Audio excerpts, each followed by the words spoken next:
Back with several trade union organizations now slamming the decision by President Cyril Ramaphosa to sign into law a 3% wage increase for public office bearers. That means ministers, MPs, MECs, as I understand it, judges and other people who hold public office all get the same increase of 3%. At the moment, inflation, of course, running at around 6.97%, food price inflation around 13%. Mathew Parks is the parliamentary liaison officer for Cosatu. Mathew, good afternoon to you. 3%? That's not a big increase. What's wrong with it? Yeah. So look, at a normal scheme of things, one wouldn't have a problem with it. But I think in the context, there's a problem. The timing is terrible. Government for the past few years has been simply saying to the public and to public servants, to society at large, that it doesn't have money for them to get increases, that they need to control the wage bill, to reduce it, etc. Government has been cutting back on public services that the poor, the unemployed, workers, businesses, society depends upon. And yet they found fit to give themselves a 3% increase. And, again, you could say, well, it's only half of inflation. That's fine. But if you look at the size of the salaries, it's not necessary. We think it sends a wrong message. The timing is bad. We think that if government does have some spare money, it should rather give that money to nurses, to police officers, to cleaners, to security guards, etc., who are paid a fraction of what politicians are paid. It'll take the average public servant about 9 years to earn what a minister earns in a single year. So again, do we want to continue to perpetuate and to grow the inequality levels in the public sector and society at large when we remain the most unequal nation in the country, in the world rather?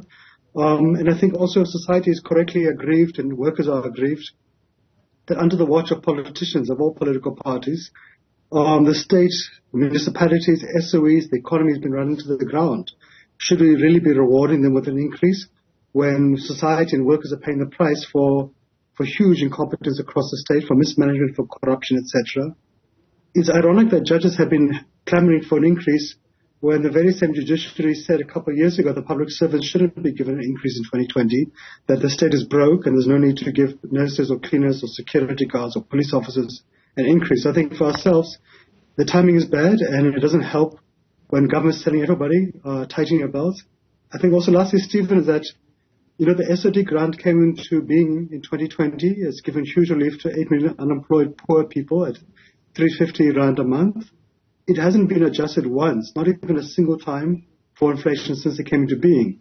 Yet politicians plead poverty and beg for sympathy when it comes to them. And we think that, a minister getting 2.4 million a year, deputy ministers about 2 million, etc., they could afford to tighten the belts and let's shift that money to those who most need it.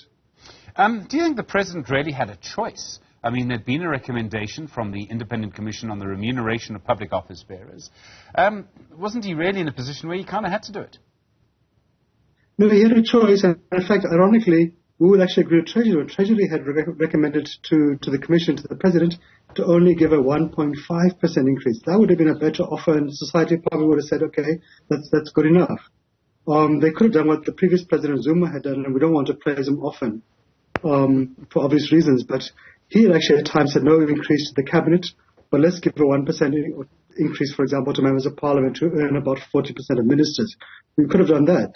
But I think right now, when you're in a run-up to an election, when society and voters and workers are just fed up generally, I think the last thing you want to do is to be giving increases to your friends.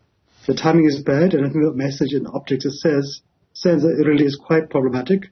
And again, it comes against the backdrop of a quite toxic debate around the ministerial handbook, where many ministers and premiers and so forth really live very comfortable lives, a lot of perks. And society has really kind of indicated time and again that it really thinks there's a need to review those perks, to reduce them in a way which is fair. Not that we must be populist about it. We don't mind housing, etc. But let's be fair. Let's be a little bit more modest. Let's be a little bit more sensitive to taxpayers who are really struggling and are really at wit's end when they see some, not all, but some in government who kind of really are just out of touch with reality on the ground. So you make the point, and I realize that you're still angry with judges because of that one ruling.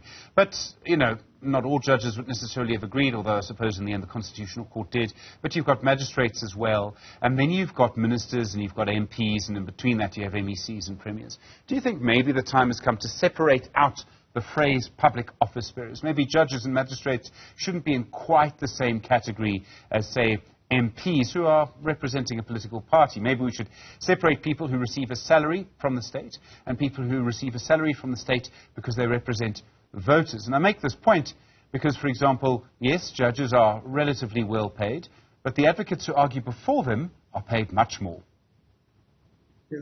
No, I think there would be a valid point in having that discussion to separate the two, because judges, largely are civil servants in effect. They're appointed for life. They're not campaigning for life. And we do take the point that you might spark a brain drain, for example, that instance. So I think there is a need to separate the two. And of course, the salaries of a minister, a deputy minister, a premier are much larger than what a magistrate would make, probably about more than double the salary.